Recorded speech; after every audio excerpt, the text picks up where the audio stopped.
Aujourd'hui les gars, je vais vous présenter 4 animés à voir et j'espère qu'ils vont vous plaire. J'ai vu que ma dernière vidéo sur les isekai n'a pas trop fonctionné et du coup on va faire les 4 animés à voir et on verra bien. Après je vous avoue, je teste de nouveaux outils sur YouTube donc c'est peut-être pour ça que la vidéo n'a pas trop marché. Mais bon, faut bien essayer de toute façon. Bref, l'introduction finie, c'est parti pour les 4 animés à voir. Lycéen sans grande ambition, Kaito Takagi n'est rien de plus qu'un simple explorateur qui chasse des slimes dans l'un des donjons apparus un peu partout au Japon. Cette activité lui permet notamment de gagner un peu d'argent de poche, mais surtout d'admirer de loin son ami d'enfance considéré par beaucoup comme la reine de la classe. Un jour, Kaito voit apparaître un slime doré, une espèce qu'il n'avait jamais vue auparavant. Après l'avoir vaincu, il obtient un objet d'une grande rareté, dont la valeur dépasse plusieurs centaines de millions. Une carte spéciale qui lui permet d'invoquer une créature mythique. En utilisant cet artefact, il fait apparaître une jeune femme guerrière d'une beauté inégalée, Sylphie. Dès lors, son quotidien de simple personnage secondaire change du tout au tout, et Kaito se retrouve soudainement propulsé sur le devant de la scène. A Nobody's Way Up to an Exploration Hero est un anime en cours de parution, avec 7 épisodes de disponibles sur 11 de prévus que vous pourrez trouver sur Crunchyroll. Le studio Geku est sur le projet, et ils ont déjà travaillé sur Tenpuru ou encore My One Hit Kill Sister. Alors maintenant, passons à mon avis personnel. Je vous avoue que le perso principal, ça se voit qu'il est super gentil et il fait un peu tiep, tu vois.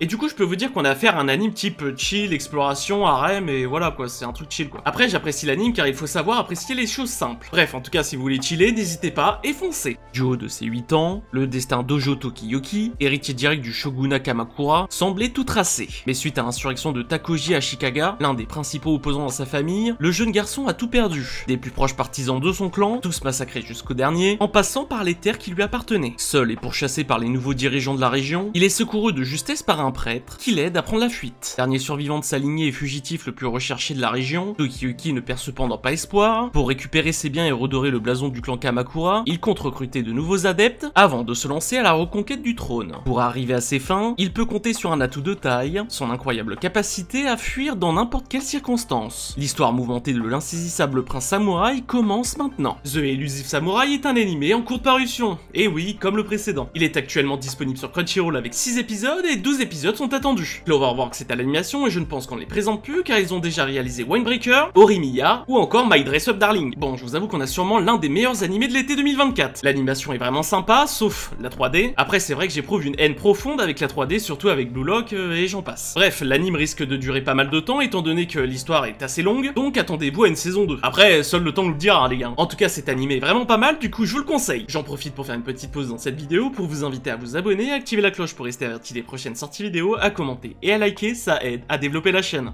Une terrible opposition fait rage entre d'un côté l'Empire, doté d'un très haut niveau de connaissances, et de l'autre Nébulis, considéré comme étant le pays des sorcières. Au beau milieu du champ de bataille, Iska, le plus jeune épéiste de l'Empire, fait face à Lycéliès, une princesse surnommée la sorcière de glace. En plein affrontement, les deux adversaires tombent amoureux l'un de l'autre. De cette rencontre inattendue naît alors un nouvel objectif commun, ramener la paix entre les deux pays. Pour Last Crusade, etc. est un animé de 2 saisons dont l'une est en cours de parution. La première saison comporte 12 épisodes et la seconde possède actuellement 4 épisodes. D'ailleurs, petite info, la saison 2 est actuellement en pause et reviendra sûrement fin août. D'après ce que j'ai pu lire, il faut une pause par rapport à la qualité de l'animation, etc.